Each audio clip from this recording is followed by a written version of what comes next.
आज देशात east India कंपनीनंतर नवीन राजवट, बँक, पतसंस्था आणि विविध सावकारी कर्ज याचं पेव फुटलं असून यांनी शेतकरी बांधव इतरांना त्रास देणे चालू केले आहे. मंगळवेढा तालुक्यामध्ये पतसंस्थेवर चालणारा गैरकारभार याविषयी आज आझाद मैदानामध्ये तुम्ही बसलेला आहात, याविषयी काय सांगा? आज खरं आमच्या तालुक्यामध्ये एक पतसंस्था आहे, जे विश्व नागरी पतसंस्था. या पतसंस्थेकडे आमच्या वडिलांनी कर्ज घेतलं होतं हे आम्हाला काही माहितीच नाही. आमचं वडील माहीत म्हणून आता काहीतरी 6 वर्ष पूर्ण झाली, आता 7 वर्ष पूर्ण सुरू आहेत.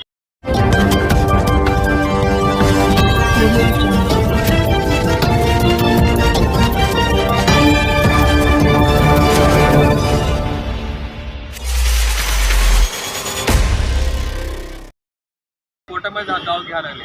मग मी कोर्टात सांगितलं, जर पतसंस्थेनं जर कर्ज दिलं असेल, कर्जफेड परत केलं नसेल, तर त्या पतसंस्थेने जे काय कर्ज खाते उतारा असेल, जे कर्ज दिलेले जे कागदपत्र असेल, ते सगळं कागदपत्र माझ्यासमोर हजर करावं आणि मी बघून त्याचा विचार करेन नक्की. वडिलांच्या पश्चात ज्या काही घटना झाल्या त्याची तुम्हाला कल्पना नसताना परत त्याने 5-6 वर्षांनी त्यांनी आता सांगितलेलं आहे. याविषयी तुमचा जो अन्याय आहे ह्याविषयी तुमचा आवाज उचलतो आणि आता त्याची जी प्रोसेस आहे ती बघितल्याशिवाय तुम्हाला काय सांगता येणार नाही, असं तुमचं म्हणणं वैशानं सादर केलेलं आहे. हा पाठपुरावा किती दिवसापासून चालू आहे मंगळवेढ्यामध्ये?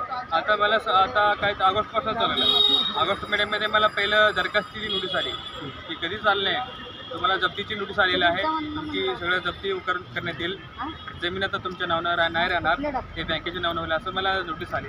त्या नोटीसनुसार मला कळलं की आम्ही तर सगळे कर्ज भरवून दिलेलं आहे, वडिलांनी सगळं दिलेलं आहे आणि परत कर्ज कुठलं द्यायचं.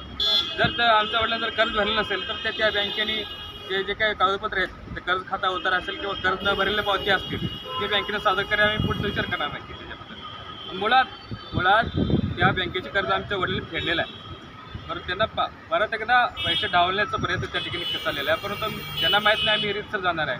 आज उपोषणाला बसलेला आहे यासाठी की ते कागदपत्र मिळाव्या आणि त्यांच्यावर योग्य रितसर कारवाई व्हावी, यासाठी मी उपोषणाला बसले आजच झालेलं आहे.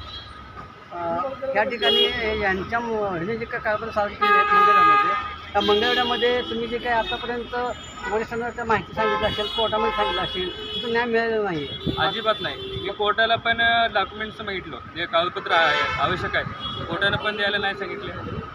कोर्ट पण या ठिकाणी आमच्या बाजूने, शेतकऱ्यांच्या बाजूने नाही, अजून न्याय मिळालेला नाही. तिथंही तुमची दखल घेतली नाही, तुमची गोष्ट काय असेल?